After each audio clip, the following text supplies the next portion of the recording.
Si tu as plus de 40 ans, tu sais qu'elle a marqué l'histoire du rallye. Aujourd'hui, on accueille une championne du monde. J'ai nommé la Subaru Impreza. Bonjour et bienvenue sur la chaîne.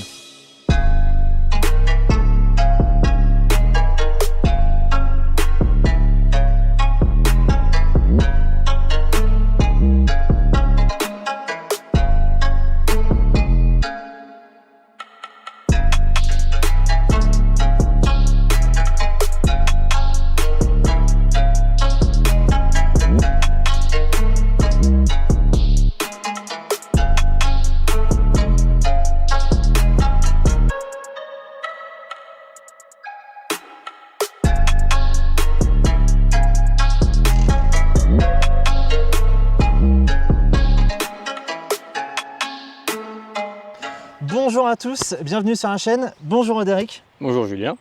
Eh bien aujourd'hui on va parler de Subaru, voilà, comme j'aime à le faire, donc de manière générale dans un premier temps, et puis dans un second temps on va parler de ta voiture, de ta belle Subaru Impreza.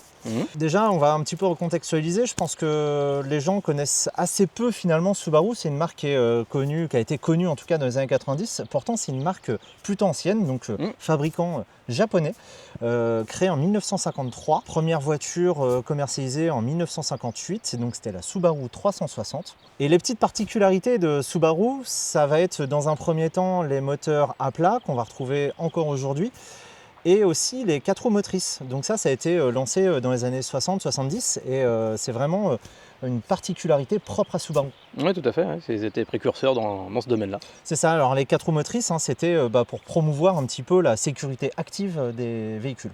Tout à fait. Puis bon, vu que le Japon, il neige un petit peu, voilà, ça aide. Ça aide, effectivement, ça aide sur la partie motricité. Alors Subaru commence sa carrière en double versée en 1990 avec la Legacy. Et ensuite, il y a eu Subaru France en 1992 qui s'est créé. Et ensuite, 1993, il y a eu le lancement de l'Impreza, donc d'un point de vue commercial et aussi en compétition.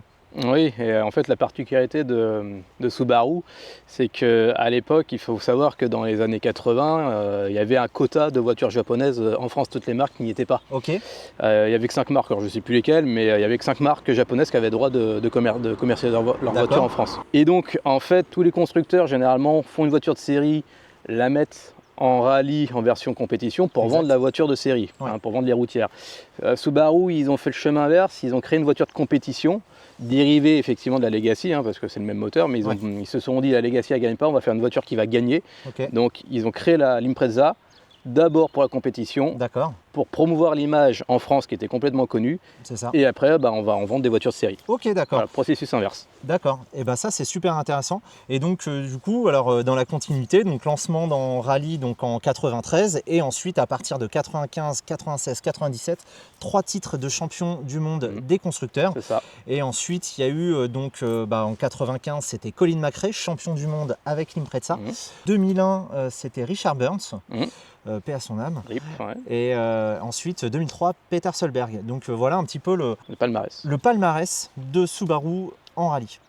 Alors la première génération de la Impreza, donc en 1993, a reçu donc une déclinaison donc en 4 portes comme celle-ci. Sinon ça va être en break, et il a existé aussi des configurations en 2 portes donc au Japon et aux États-Unis. Donc au niveau de son nom, donc elle s'est appelée donc GT Turbo. En réalité, au Japon, elle s'appelait WRX. Et donc on a retrouvé après en France sur la génération d'après. Ouais, exact. Et son moteur, bien sûr, c'est le 4 cylindres à plat, 2 litres, c'est turbo, de 200 chevaux. Combien? T'as dit 200 chevaux, c'est 211. C'est vrai? Oh merde. Oh merde! Oh, c'est con ça! Niveau transmission, évidemment, une transmission intégrale 4 roues motrices permanente, c'est ce qui fait, voilà, encore une fois, la particularité de Subaru. En 99, il y a une sorte de seconde phase.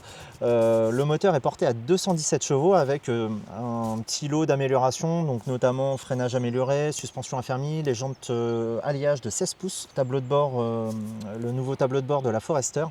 Et niveau esthétique, on retrouve pare-choc avant, je crois. Oui, c'est ça, la calandre, pare-choc avant. Et un nouvel aileron qui est un petit peu plus gros. C'est ça. Dès 2001, on retrouve la seconde génération qui s'est déclinée en 3 phases. Donc là, on est sur un tout nouveau châssis, qui se veut beaucoup plus rigide. Effectivement, en fait, le problème de celle-ci, c'est la rigidité du châssis qui n'était pas forcément tip-top. En tout cas, on retrouve une voiture qui est plus grosse et aussi plus lourde. Niveau motorisation de la seconde génération, on va retrouver donc les 2 litres turbo donc en 218 chevaux, 225, 265 sur les STI. Puis ensuite, il y a eu les 2 litres 5 donc sur la troisième phase de 280 chevaux, 300 chevaux et jusqu'à 320 chevaux sur certaines séries limitées. Ouais, c'est ça, ouais.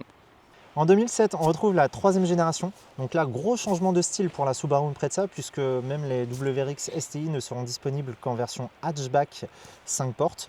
Niveau motorisation, on retrouvera le 2 litres 5 de 265 chevaux sur la WRX et 305 chevaux sur la WRX STI. C'est exact.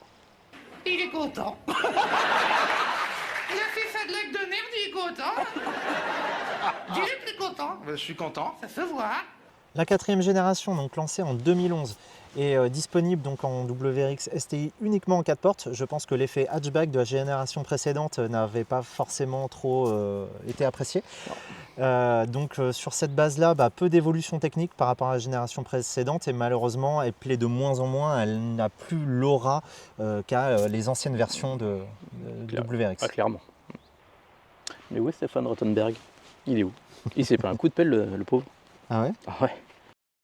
On retrouve en 2016 la cinquième génération. Alors c'est clairement plus un restylage qu'un nouveau modèle.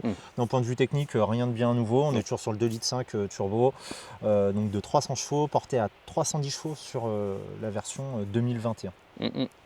En 2023 est lancée la sixième génération de l'Impreza.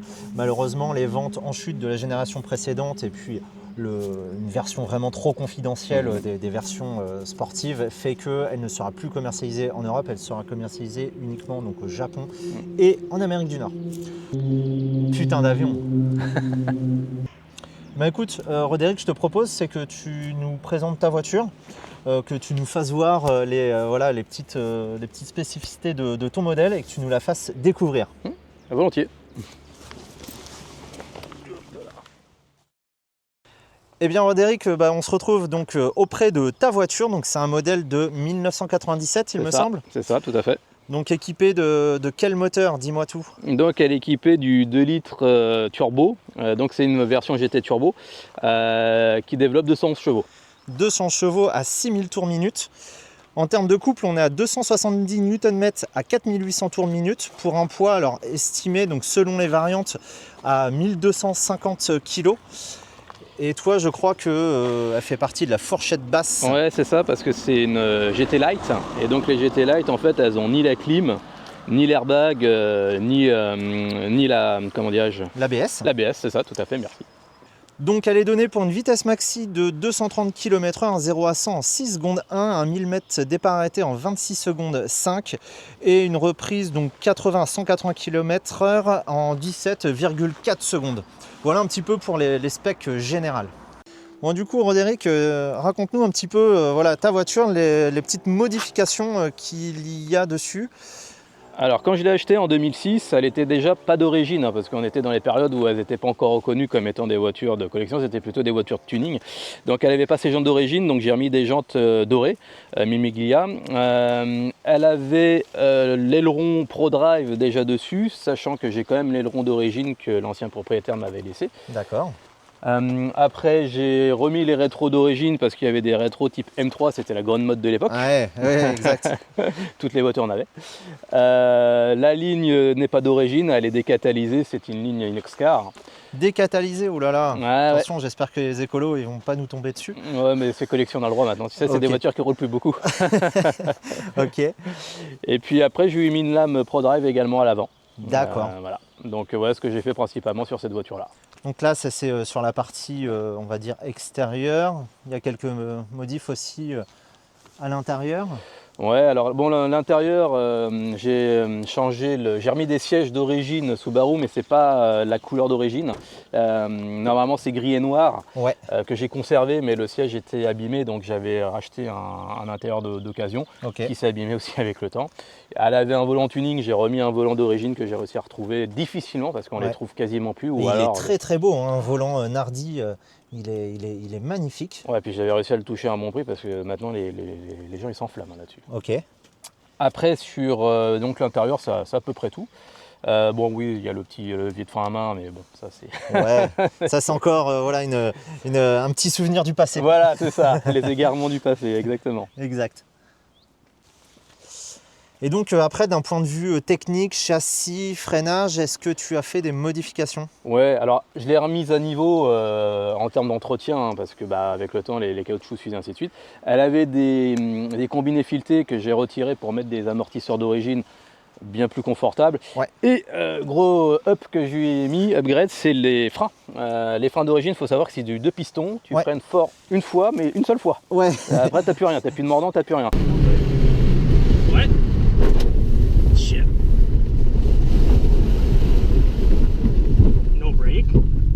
Il paraît que c'est une catastrophe. Ouais, donc là, on est sur catastrophe. du 4 pistons. Du 4 pistons, ouais, c'est ça, de WRX. D'accord. Alors c'est pas encore extraordinaire, et puis bon, j'ai mis quand même des disques percés, Ouais. mais bon, c'est déjà beaucoup mieux, beaucoup plus endurant que les doubles pistons d'origine. Ouais. Qu'en origine. Ouais. Ok. Alors du coup, niveau motorisation, est-ce qu'on est, parce que c'est pareil, je pense qu'à l'époque, il y avait pas mal de modifs au niveau cartographie et puissance moteur. Est-ce que là, c'est un peu tabou de l'évoquer ou... Non, c'est pas tabou. J'avais tenté de mettre effectivement à l'époque une puce qui permettait d'augmenter la puissance du moteur, mais elle n'a jamais bien fonctionné, donc je l'ai remis très rapidement dans sa configuration d'origine. D'accord. Et la seule entorse, allez, je dirais, que j'ai fait sur le moteur, c'est un kit d'admission directe, sinon pour le reste, elle est d'origine. Ok. Bah d'ailleurs, est-ce que tu peux nous faire voir un petit peu le compartiment moteur, Allez, s'il c'est te plaît? parti. C'est délicat de regarder sous les jupes des dames. Hein. Si on lui demande l'autorisation, ça devrait aller.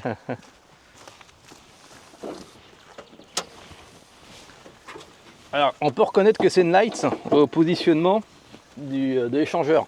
D'accord. Quand elles ont la clim, l'échangeur est un petit peu de travers. Ok. Et donc, quand elles n'ont pas la clim, l'échangeur est bien droit. Ok. On reconnaît bien l'architecture moteur donc à plat avec là on imagine la courroie de distribution. C'est ça. On a 4 cylindres ici, 4 cylindres là en dessous. Ça. Et puis là c'est ce qu'on appelle la pieuvre je crois au niveau du système d'admission. C'est ça, avec 4 embarquements en tête. Ouais. Ok. Bon, système d'admission direct, donc c'est la petite entorse à l'origine. Voilà. Mais bon, ça lui va bien, hein, ça fait partie de l'époque aussi des années 90. La barre anti-rapprochement, je pense qu'il n'est pas... Elle n'est pas d'origine, elle y d'origine. était déjà quand je l'ai acheté. Ouais. Après, pas d'origine, il y a la dump valve, effectivement, qui n'est pas d'origine. Ok. Et puis la wasteguard de turbo que j'ai changé par une neuve, parce que l'autre a commencé à donner des films de faiblesse, mais elle ne se fait plus chez Subaru, donc on est obligé de mettre de l'aftermarket, donc j'ai mis une forge comme la dump valve. Ok. Et ça y va bien comme ça. Bon, bah c'est bien. Bah, écoute, je te propose, c'est que tu nous démarres la voiture et que tu nous fasses 2-3 accélérations et puis voir un petit peu la sonorité, la fameuse sonorité du 4 cylindres à plat. Et voyons ça tout de suite.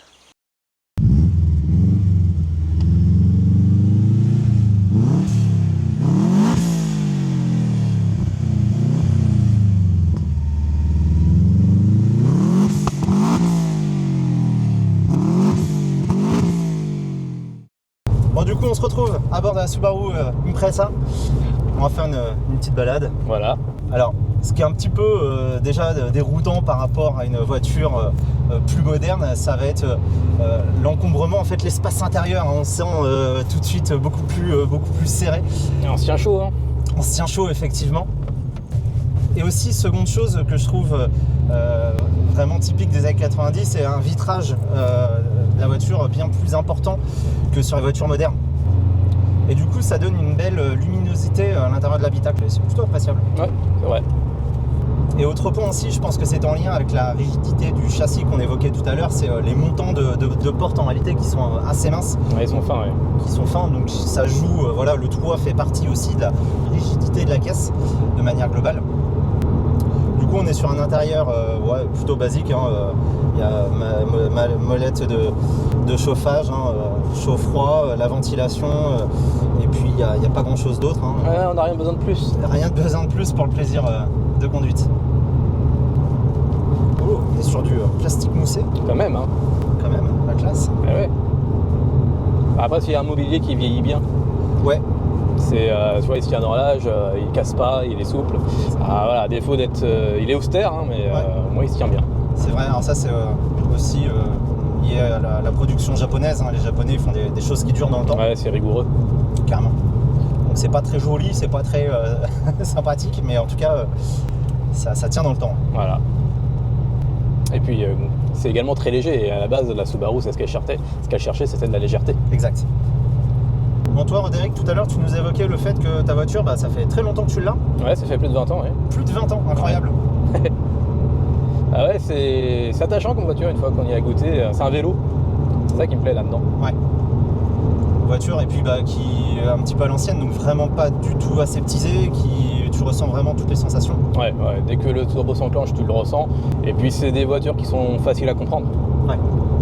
Facile à comprendre, facile à entretenir. Puis là, pour le coup, zéro aide électronique, notamment l'ABS. Un ABS, ça paraît normalement logique sur toute voiture qui a un ABS. Surtout là, des il n'y en a pas. 90, là, il n'y a que dalle. Et alors, du coup, je rebondis directement sur le sujet. Alors, est-ce que c'est ta première voiture plaisir ou c'est quoi ton historique un petit peu voiture plaisir? Ouais, c'est ma première vraie voiture plaisir parce qu'avant celle-ci, j'avais une Seat Leon Top Sport donc qui était sympa avec le moteur 1,8 litre turbo de l'Audi TT. Okay. Donc c'était déjà pas mal. Mais ouais, c'est vraiment ma vraie voiture, vraiment passion avec une aura que j'ai achetée. Ouais. Après, il y en a eu d'autres qui sont passées, mais celle-ci est restée.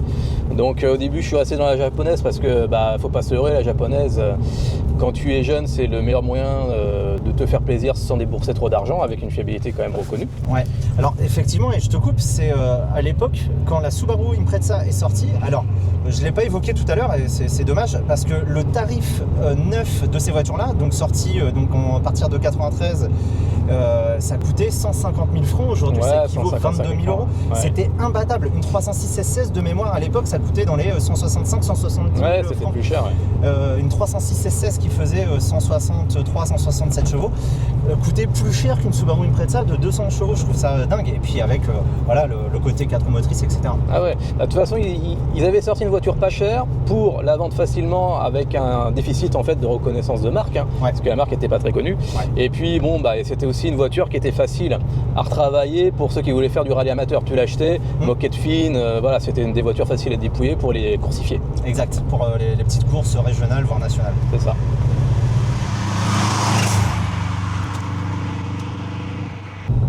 Et après la Subaru, est-ce que tu as eu d'autres véhicules en parallèle? Ouais, donc en parallèle, je suis resté un petit peu dans la japonaise avec une Toyota Celica Supra de 1984. Ok. Ça, c'était sympa, c'était ma première propulsion avec le 6 cylindres, c'était cool. Ouais. Après, j'ai eu ma période BMW, donc j'ai eu une 325iX, j'ai eu une 540 E34, après j'ai eu une M5 E39, une 328 E36, donc beaucoup de vieilles bêtes. Ouais.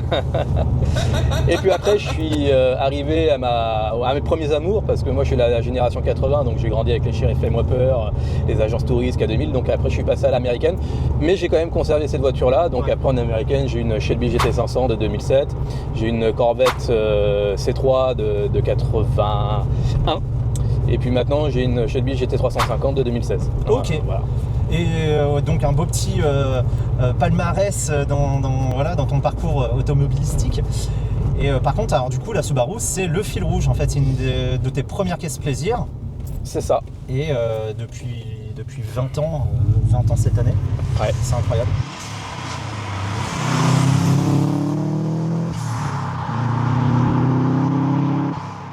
Plus de 20 ans, je l'avais acheté en janvier 2006. Donc, plus de 20 ans maintenant. Plus de 20 ans, ouais. C'est un truc de fou. Ouais. Et en fait, cette voiture-là, effectivement, c'est la seule qui m'a fait ça. J'ai donc, comme tu as pu le constater, j'ai conduit d'autres voitures bien plus puissantes. Ouais. Mais celle-ci, à chaque fois que je la reprends, que je vais sur les petites routes et tout, je fais non, mais c'est. Elle fout la banane. Elle te procure des sensations. En fait, elle n'est pas compliquée, elle est légère. C'est un excellent ratio poids, puissance, agilité. Ouais. Et voilà, que demander de plus. Ouais. Et puis c'est une voiture du coup qui reste plutôt sûre, y compris sur route un peu mouillée ou autre. Une propulsion, faut être un peu vigilant. Autant là sur ta Subaru, je pense que elle est plutôt sécurisante. Ouais, alors elle est sécurisante, il y a quand même 2 points qu'il faut savoir, c'est que sur cette année-là, changer le système de freinage, c'est une question de survie. Clairement. Ah ouais. Okay. Sinon tu te fais vite peur. Ouais. Et puis ça c'est un problème pas lié à la Subaru, mais en fait c'est une voiture qui accroche tellement que si tu as dépassé les limites ou si tu roules sur quelque chose un peu gras, parce que ça m'est déjà arrivé de rouler sur quelque chose un peu gras, c'est une voiture qui tient bien la route. Et une fois qu'elle décroche, elle est très compliquée à rattraper. C'est un peu le phénomène des 4 roues motrices, hein, effectivement. Ouais, tu sens que ça glisse. Ouais, une fois que c'est parti, que ça glisse des 4 roues, c'est un peu rock'n'roll. Ah ouais. Tu peux le dire. Ouais. Et toi, du coup, dans tout ce panel de voitures que tu as eu et que tu as encore, alors c'est quoi qu'est-ce que tu aimes bien en fait dans le plaisir automobile? C'est quoi que tu recherches? Moi, il y a vraiment 2 choses que je recherche sur une voiture. Donc c'est ce qu'elle me procure en premier lieu. Donc ce qu'elle va me procurer, ça va être 2 choses. C'est ce qu'elle dégage esthétiquement. Ouais. Et puis la sonorité. La sonorité, c'est extrêmement important pour moi. Je suis quelqu'un de très mélomane et tu vois la Celica Supra que j'avais donc bien avant, elle marchait pas beaucoup, hein. C'était pas une voiture très puissante, mais elle faisait un son parce qu'elle avait une ligne d'échappement retravaillée. Ouais. Elle faisait un son dantesque. Et si tu nous retrouves une vidéo, on va essayer de l'incruster juste là.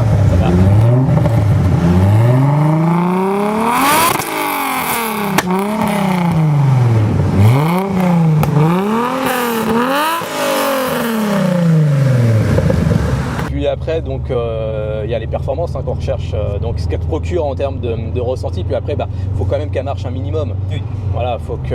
Il faut pas que ça soit un navet non plus. Quoi. Ouais, voilà. Donc je suis pas un pilote, hein. J'ai pas besoin d'avoir des chevaux en pagaille sur des voitures, sachant que j'ai eu une voiture assez caractérielle et en fait, j'ai pas les compétences pour ce genre de voiture.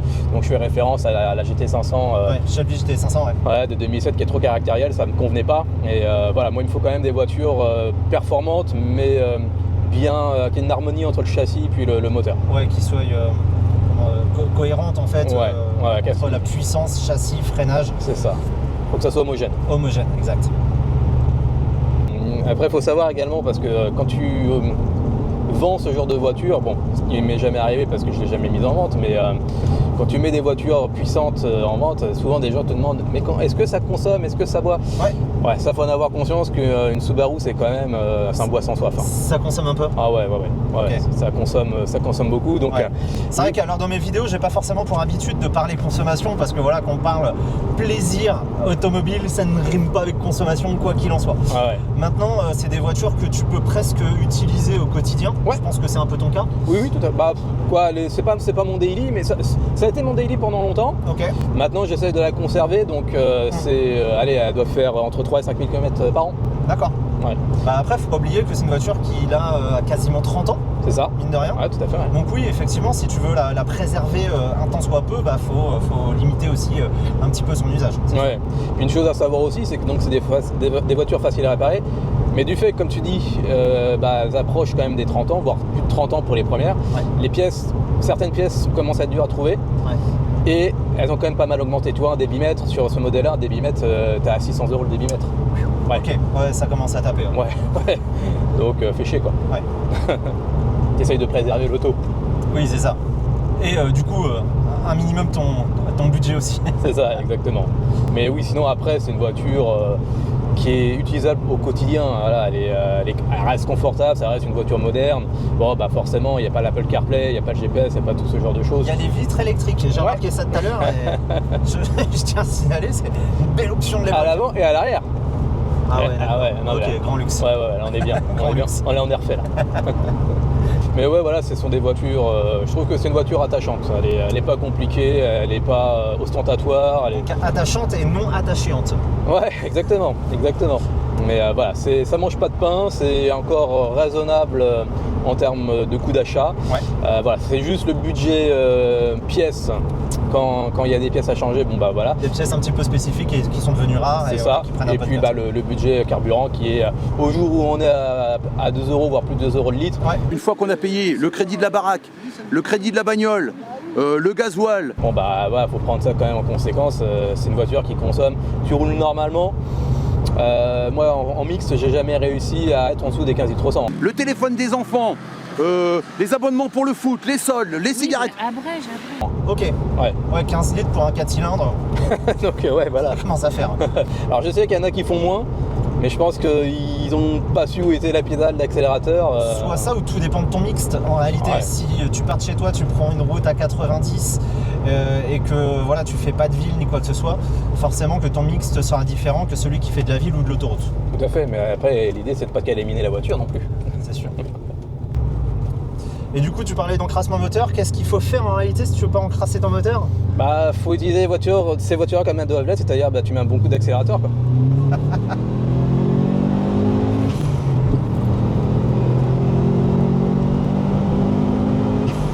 Ouais, Voilà. ouais, l'effet turbo, c'est cool. C'est ça, ouais, tout à fait, avec la dump valve qui siffle. Ouais, ouais.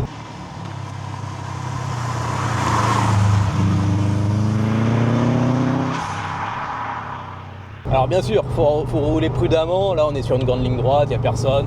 Bon, tu peux mettre un petit coup de gaz Oui, pour... mais de toute façon, on n'a pas dépassé 90 km/h. Ah, j'étais à 95 quand même. Ok, bon, Ouais, pas de ouais, soucis. ouais. Je suis désolé. Et c'est ça, c'est que l'avantage de cette voiture, c'est que premièrement, bah, elle reste assez légère, donc malgré ses 200 chevaux, voire peut-être un peu plus là dans la config, plus le fait que bah, c'est pas du tout aseptisé, les deux cumulés font que bah ouais, il se passe quelque chose quand même. Ouais, tout à fait, parce que actuellement tu dis 200 chevaux, c'est pas très impressionnant. En 2026, c'est pas Ouais. très impressionnant. À l'époque, ça l'était plus. Maintenant, bon bah. 200 chevaux, quasiment. Ouais. Enfin, beaucoup de voitures aujourd'hui du parc automobile, on approche des 200 chevaux. C'est ça, Enfin, en tout cas, on en retrouve beaucoup. c'est ça, mais pas des voitures qui font une tonne 2. C'est ça. Et pas des voitures où t'as pas d'électronique qui gère la moitié de tes erreurs. Ouais. Là, c'est. Mais c'est une voiture qui est vraiment. Si tu restes dans les limites, qui est facile à conduire. Hein. Elle est sécurisante. Ouais. Ouais. Alors du coup, je voulais te poser la question, mais j'ai déjà un petit peu la réponse. Si tu avais à changer cette voiture-là, ce serait pourquoi? Mais bon, en réalité, Bah, ouais, le problème c'est que, allez, qu'est-ce qui se rapproche de ça après, si on veut rester dans la même génération, ça va être des Lancia Delta qui sont devenus inabordables, ouais. ça va être les Ford Escort Cosworth qui sont également inabordables. Ouais, t'as les Toyota Celica, mais bon, après, moi je trouve qu'une Subaru ça a quand même plus de rack qu'une Toyota Celica. Ouais. Bon, après, c'est des questions de goût. Hein. Ouais. Il n'y a pas vraiment de voiture qui pourrait réellement la remplacer. Ouais. Non, je vois pas trop en restant dans des budgets raisonnables. Parce que même une Mitsubishi Lancer, bah, ça coûte plus cher. Et à mon sens, c'était sa rivale, c'est moins atypique. Ouais. Parce que tu restes sur un 4 cylindres en ligne. Là, tu as un 4 cylindres à plat. C'est quand même appréciable au niveau de la sonorité. Alors après, on aime ou on n'aime pas. Moi, j'aime bien le bruit de péniche qu'elle fait. J'aime Ouais. bien. Moi aussi, j'aime beaucoup la sonorité. En tout cas, c'est assez atypique. Ouais. Ça, c'est chouette. Ah, on sent qu'il y a un petit grip, hein, mine de rien, là, Ouais. sans trop attaquer, mais Après, voilà, faut mettre, comme toute voiture sportive, faut mettre quand même des gommes de qualité. Hein. des bons pneus. Ouais. Les croquettes pour le chien, les chebas pour le chat, le bar, le tiercé, Oui, l'étiquette il ne tac au reste tac. rien.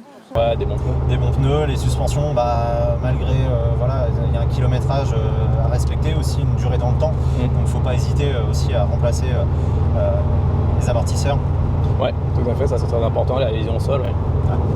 Parce que des fois on met tout le budget dans le moteur ou dans l'esthétique, mais le châssis c'est d'autant plus important. Hein. C'est clair. Ouais, tu nous remets un petit coup de gaz, là. Ouais, on va se faire peut-être même une accel en première, il y a absolument personne. On va se mettre Allez. en première. Un 0 à 100. Alors je me mets jamais en... Ouais, à l'arrêt complet. Ouais, j'essaye de préserver l'embrayage. Ouais, tout à fait. Allez, gaz. Excellent.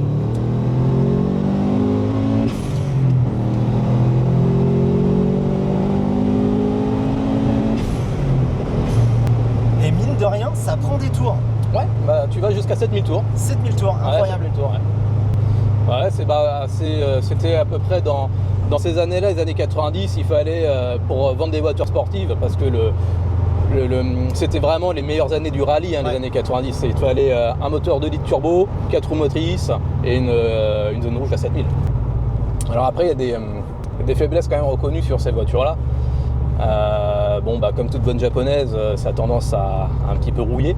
Ah ouais, la corrosion, carrosserie. Ouais, c'est au niveau des contours de pare-brise, de lunettes arrière et puis également de passage de roue. Ça peut commencer à cloquer facilement maintenant, donc faut pas être surpris. Après, un bon carrossier réussira. Il n'y a rien de rédhibitoire. Tant mais que c'est pas trop atteint, t'arrives à récupérer facilement. Okay. Mais voilà, ça commence. Ce sont des voitures qui commencent quand même à bourgeonner un petit peu. Et puis après, il faut savoir que sur ces années-là, les premières, donc les GT Turbo, la pignonnerie de la boîte de vitesse, notamment donc le passage 2-3, ça peut commencer également avec l'usure. Ça se cassera jamais, mais tu sens que ça accroche. Ça accroche un petit peu. Ouais, okay. Vraiment sur le pignon 2-3. Ouais. Le problème est connu, reconnu. Donc là, on va emprunter une petite route sympathique. La côte des héros. Ouais.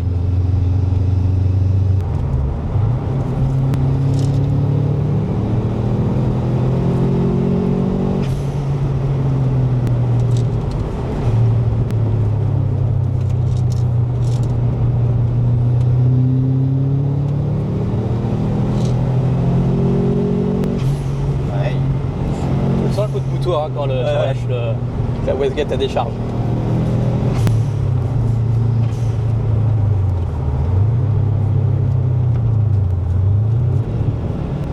Oui, je sais, je fais pas le double débrayage. Alors sur une 4 roues motrices, ça va, c'est moins important. Là, avec une propulsion, t'as un risque de bloquer le pont, là, ça va.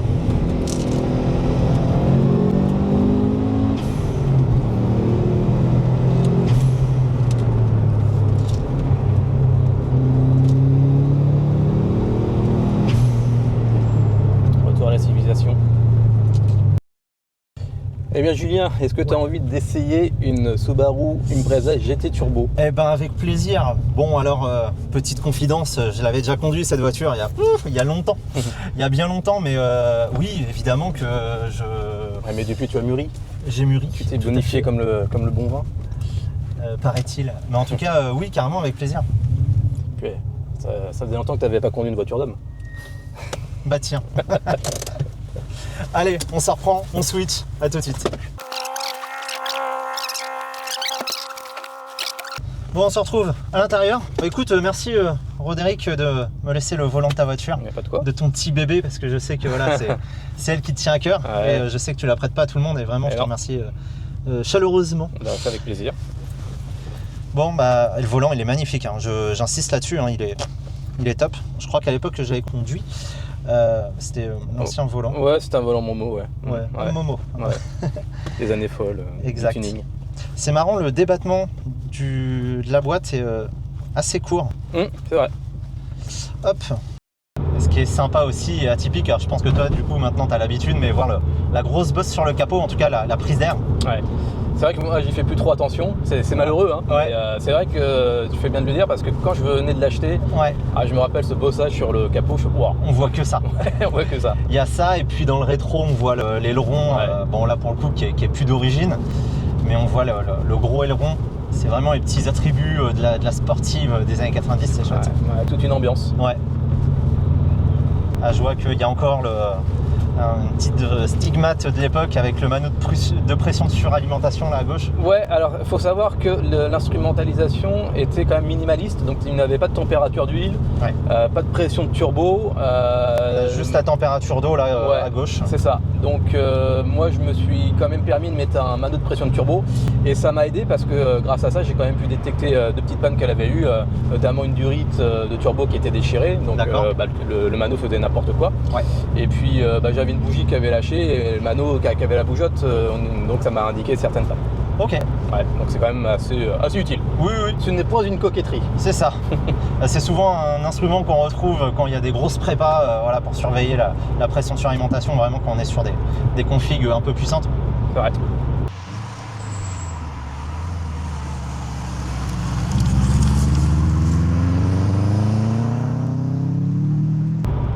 Et donc là, du coup, vu qu'on a l'info, on prend combien en pression de suralimentation? Alors en crête, t'es à 1 bar et en stabilisé, t'es à 0,9 bar. Ok. Ouais. Donc il correspond à l'origine? Ouais, à l'origine, tout à fait. Ouais, parce que la wastegate que j'ai mis, tu peux régler les ressorts.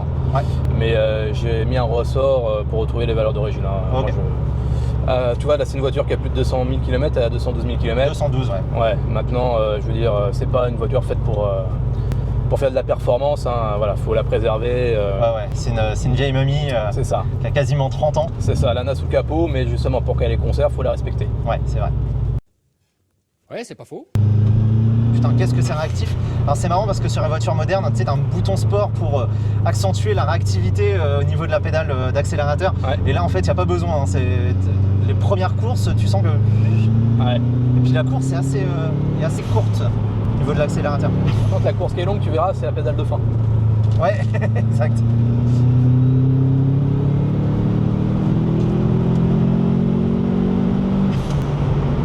Ouais. Puis cette sonorité, j'adore. Ah, t'es dans l'ambiance, hein. C'est chouette. T'es dans l'ambiance rallye. Effectivement, un pédale de frein, alors malgré le passage en 4 pistons des versions un peu plus récentes, le feeling, c'est pas dingue. Hein. Non, c'est pas dingue. Après, il y a peut-être une petite amélioration à faire, mais ouais, non, c'est pas ouf. De toute façon, la Subaru Impreza a toujours été réputée pour être une voiture qui accélère mieux qu'elle ne freine. C'est ça. Ouais, c'est chouette. Mais alors, je pense que voilà, ça s'apprécie vraiment là pour le coup sur les petites routes, Oui. Telles que ces petites routes là, ça c'est top, c'est génial. Ouais, parce que tu vois, une fois je suis allé en Allemagne avec, j'ai roulé à pas loin de 200, mais il n'y a rien d'agréable parce que c'est pas. Bon, déjà tu sens que le moteur, bon, ça reste un 4 cylindres et quand tu es dans les grandes vitesses, bah, ça finit par se ressentir contrairement à V8. Et puis, bah, tu vois, c'est une voiture qui n'a pas de montant de porte, qui a une grosse arrivée d'air sur le capot moteur. Donc, je pense que le coefficient de pénétration dans l'air, à mon avis, est catastrophique. C'est une armoire normande. C'est ça. Et donc tu roules, quand j'ai roulé à 200 avec en Allemagne, bah, ça sifflait de partout. Tu avais des bruits d'air un peu partout. Pas agréable. Ah, tu m'étonnes.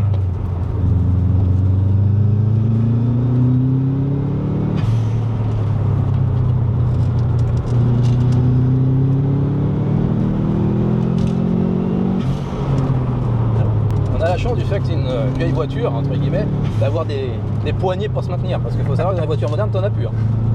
C'est une option, monsieur. Même plus, ils les retirent. Ah ouais? Ah ouais. Pour des questions de poids et de coupe. Oui, de coup, je pense.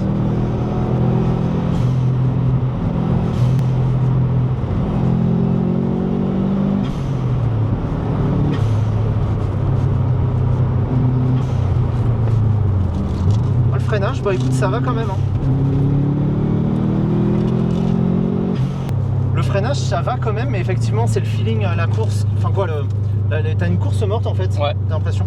Tout à fait. La pédale qui est assez dure, mais en enfonçant un petit peu plus, c'est comme si que l'assistance en fait était vraiment faible en fait. Ouais, tout à fait. Alors après, est-ce que c'est le maître cylindre qui commence à fatiguer? On l'a contrôlé, il est bon. Tout simplement Et pas l'assistance de l'époque qui assiste moins, Ouais. tout simplement. Et tu vois, c'est un truc que j'ai jamais compris sur les Subaru Impreza par rapport à une Lancia Delta, tu dis bon, elle a l'aura, cette fois championne du monde des rallyes, Ouais. tu peux comprendre toute l'exaltation qu'il y a autour de cette voiture-là. Ouais. Mais tu prends une Escort Cosworth, et Dieu que j'adore les Escort Cosworth, Ouais. hein, attention. Hein. Mais tu vois, c'est là où tu te dis bah la voiture, quand je dis elle a jamais rien gagné, elle a un palmarès bien moins important que la Subaru, a été conduite par des pilotes certes très bons mais qui n'ont jamais été champions avec. Ouais. Tu vois quand même la Subaru Impreza, Peter Solberg, Ken McRae, Carlos Sainz, il y a quand même des grands noms. Hein. Bien sûr. Et tu te dis bah en fait c'est une voiture limite dans les groupes A qui a la cote la plus basse. C'est moins cher qu'une Lancer, c'est moins cher qu'une Cosworth, c'est moins cher qu'une Delta. C'est vrai. C'est la moins chère. Parce que c'est une japonaise qui était inconnue à l'époque. Ouais, mais alors tu prends les Celica GT Fort, Ouais. limite elles sont plus chères. Alors quand tu prends une carrosserie édition, laisse tomber quoi.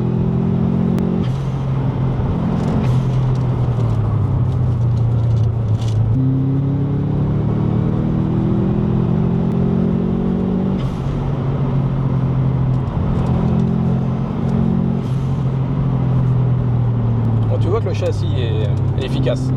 Il est efficace, mais ouais, là, donc là, elle se pose vraiment sur sa roue avant. Après voilà, c'est efficace il y a 30 ans. Mais ça prend un peu de roulis quand même. Hein. Ouais. Et quand ça décroche, ça fait t'as un peu une sensation de sous-virage. Ouais. Ouais, mais Oui, de bah, sous-virage. c'est ce que j'ai cru sentir là. T'as l'impression qu'elle sous-vire un petit peu, ouais. Ouais. Je pense qu'en réalité, en upgrade châssis, des barres anti-roulis pour éviter justement le fait qu'elle se penche et qu'elle vienne se foutre sur sa roue avant. Je pense que c'est une upgrade qui peut être intéressante, celui en tout cas qui recherche un châssis un petit peu plus efficace. Exactement. Il a un bon coup de volant celui-là. Qui c'est à moi? Ouais. Ah, écoute, j'ai roulé soft. Oui, je sais. Je sais que c'est ton bébé et voilà. Et bien merci en tout cas. Bah y a pas de quoi. Bon, conclusion, bah voilà, encore une fois, c'est une voiture des années 90, ça fout la banane, ça communique des choses, Ouais. que ça soit sonorité comme au volant. C'est super plaisant, Ça vit. ça vit. Niveau freinage, et ben écoute, la première fois que je l'avais conduit, c'était avec l'ancien système de freinage, c'était laborieux. Ouais, il fallait faire une prière. C'était compliqué. Là, sincèrement, bon, à part le côté feeling, mais bon, voilà, c'est peut-être lié à l'assistance de l'époque des années 90. Au-delà de ça, en tapant un petit peu plus dans les freins, ça m'a pas choqué plus que ça. Là, avec le 4 pistons, en tout cas, c'est plutôt cool. La direction qui est un peu surprenante. Hein. Je sais pas, en tout cas, je pense qu'elle demande un mode d'emploi. Moi je suis habitué donc je pourrais pas te dire. Oui. J'ai l'impression vers le point milieu, manque de réactivité. Par contre, une fois que tu es engagé, ça y va quoi. Mais bon. Pourtant là, à ce niveau-là tout est à jour. Nouvelle crémaillère. Ah bah non, il n'y a pas de jeu, il n'y a rien. On sent que la voiture est saine. Hein. Le moteur, il respire, il charge et il prend bien ses tours. Non, la voiture est super saine. Bon, en tout cas, merci encore Roderick pour m'avoir prêté le volant. Bah, plaisir partagé. Ça fait plaisir et puis on se retrouve pour une prochaine vidéo. Alors on n'oublie pas, hein, on like. J'ai encore assez peu de likes, je fais quelques vues mais je veux bien qu'on like, ça me fait plaisir. On commente, hein, si cette voiture, voilà, tu connais cette voiture ou tu ne la connais pas et que tu veux t'intéresser un peu plus, ce sera avec plaisir que je te répondrai en commentaire. Et puis bon, on s'abonne pour ne pas oublier les prochaines vidéos à venir, donc tous les 15 jours, vendredi 18h. Et je vous dis à très bientôt. Allez, à la prochaine. Salut! Salut!